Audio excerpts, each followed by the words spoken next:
তাই আল্লাহ বলছেন, ইয়া আইয়ুহান নাস কুলু মিম্মা ফিল আরদি হালালান তাইয়্যিবা, হে মানব মণ্ডলী, তোমরা জমিন থেকে যা হালাল পবিত্র সেটা খাও। ওয়ালা তাত্তাবিউ খুতুওয়াতিশ শাইতান, আর শয়তানের পদাঙ্ক অনুসরণ করো না।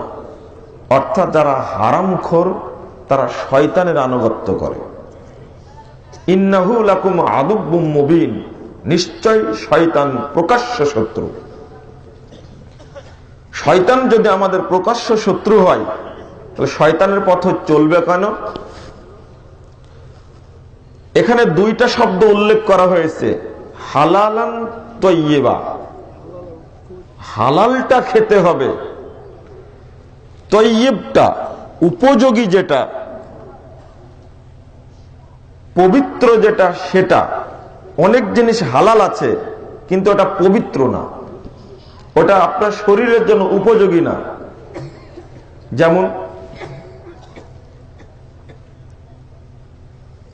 একটা সাধারণ কলা, কলা খাওয়া নিঃসন্দেহে কলা ফলটা হালাল, কিন্তু যদি পচে যায় ওটা কি উপযোগী হলো? না, ওটা উপযোগী না। আল্লাহ এটা খেতে নিষেধ করছেন। ভাত হালাল খাদ্য, কিন্তু যদি পচে যায় ওটা কি উপযোগী? না। ভাত হালাল খাদ্য, হালাল খাদ্য কিন্তু পচে গেছে, এটা খেতে আল্লাহ নিষেধ করছেন। কলা হালাল ফল কিন্তু পচে গেছে, খেতে নিষেধ করছেন আল্লাহ, হালালটাকে খেতে নিষেধ করছেন। তাহলে হারামটা খাওয়া কত বড় অন্যায়।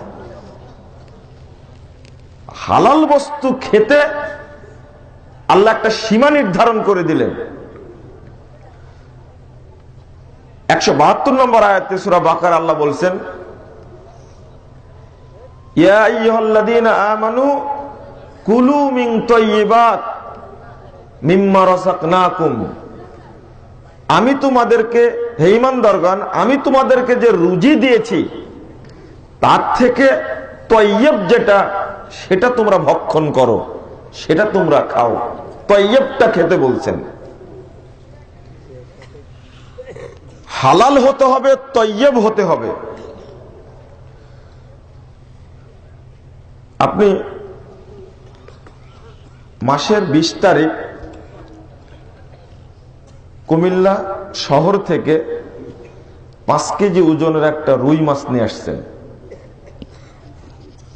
নিয়ে আসাতেই আপনার স্ত্রী দিনদার মানুষ, আপনাকে বলছে যে কি ব্যাপার, তোমার কেবল মাসের 20 তারিখ, তুমি বেতন তো পাওনি, এই 5 কেজি ওজনের রুই মাছ কেন নিয়ে আসলে, কে দিল? কথা বলে না, চুপ থাকে। আবার জিজ্ঞেস করছে, চুপ থাকে।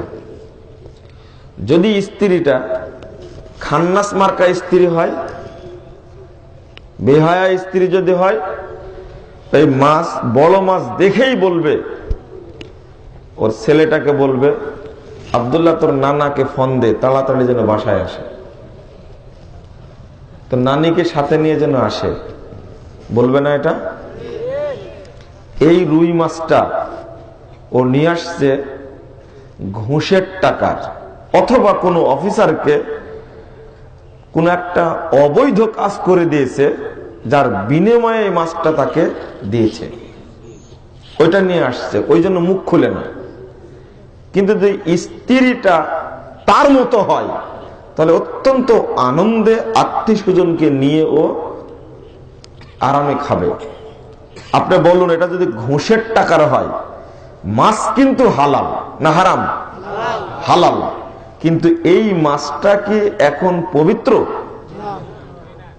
এটা কি? এটা পবিত্র না, এটা দুর্নীতির টাকার কিনা, এটা তার জন্য খাওয়া হালাল না। তাই আল্লাহ বলছেন, ইয়া আইয়ুহাল্লাযীনা আমানু কুলু মিন তাইয়্যিবাত মিম্মা রাযাকনাকুম, আমি তোমাদেরকে যা রুজি দান করেছি তার থেকে যেটা পবিত্র সেইটা খাও।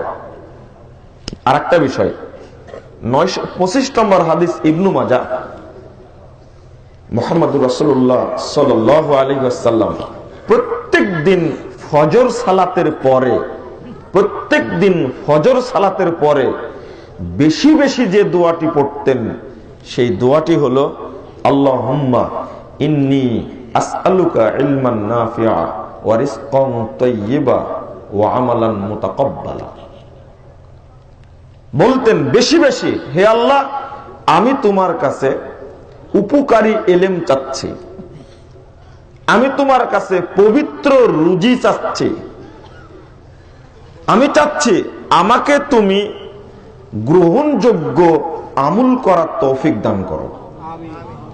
এই দোয়াটি রাসূল সাল্লাল্লাহু আলাইহি ওয়াসাল্লাম বেশি বেশি পড়তেন। আমরা তো হারাম খাদ্য খাবই, আল্লাহ রাসূল সবচেয়ে বেশি আজীবন যে দোয়াটা ফজর সালাতের পরে পড়েছেন সেটা হলো এই দোয়া। ওই দোয়া আমরা তো পড়াতে বেশি বেশি পড়াতে দূরের কথা, আমাদের মুখস্থই নাই। এমন একটা দোয়া, আপনি একটু চিন্তা করুন, আল্লাহুম্মা ইন্নী আসআলুকা ইলমান নাফিআ, আল্লাহ আমি আপনার কাছে উপকারী এলেম চাচ্ছি। এই সকাল থেকে নিয়ে রাত্রি পর্যন্ত যে কাজগুলো করবে যেন আল্লাহ প্রদত্ত মেধা দ্বারা সে যেন করে, ও ভুল করবে না, ও পাপ কাজ করবে না। আর একটা রিজকান তাইয়্যিবা, পবিত্র রুজি চাচ্ছি আমি যা উপার্জন করব সেটা যেন পবিত্র হয়। আমি যা বাজারে কিনতে যাব, আমি যেন হালাল জিনিস কিনে নিয়ে এসে সেটা যেন খাওয়ার অনুপযোগী না হয়। আপনি বাজারে গেছেন, দেখবেন যদি এই দোয়া কবুল হয়, আপনি ফরমালিন যুক্ত মাছ কিনবেন না, আল্লাহ আপনাকে ওই মাছ কিনাবে যে মাছে ফরমালিন নাই। আপনি বড় একটা কাঁঠাল কিনলেন অথবা তরমুজ কিনলেন, দেখা যায় না তো তরমুজটা ভালো না খারাপ। যদি এই দোয়া কবুল হয়, কেটে দেখবেন তরমুজটা খুব ভালো, আর দোয়া যদি কবুল নাই, হালাল জিনিস কেটে দেখবেন যে পচা। হালাল জিনিস কিন্তু তয়্যিব না, রিজকান তাইয়্যিবা, তয়্যিব না, ওইটা খাওয়া যাচ্ছে না। তরমুজ বড় দেখলেন, কিনলেন, কাটার পরে দেখছেন ভিতরে পানি যেমন তরমুজও তেমন, মিষ্টি নাই, খাওয়া যাবে ওটা না। যদি দোয়া কবুল হয় তাহলে আপনি ওই তয়্যিব জিনিসটাই আল্লাহ আপনাকে দিয়ে কিনাবে। তাই বলছেন রিজকান তাইয়্যিবা। তারপরে ওয়া আমালান মুতাকাব্বালা, আমি পুরো দিনটা যে আমল করব এই আমলটা যেন আল্লাহ তোমার কাছে গ্রহণযোগ্য হয়, এই জন্য দোয়া করতে হবে। এই দোয়াটা খুব গুরুত্বপূর্ণ। আল্লাহ রাসূল বেশি বেশি পড়তেন, আমাদের মুখস্থই নাই, বেশি পড়া তো দূরের কথা। আপনারা দোয়াটা মুখস্থ করে নেবেন। তবে আজকের আপনাদের এই কুমিল্লার ঐতিহ্যবাহী তুলাগাঁও আলিম মাদ্রাসার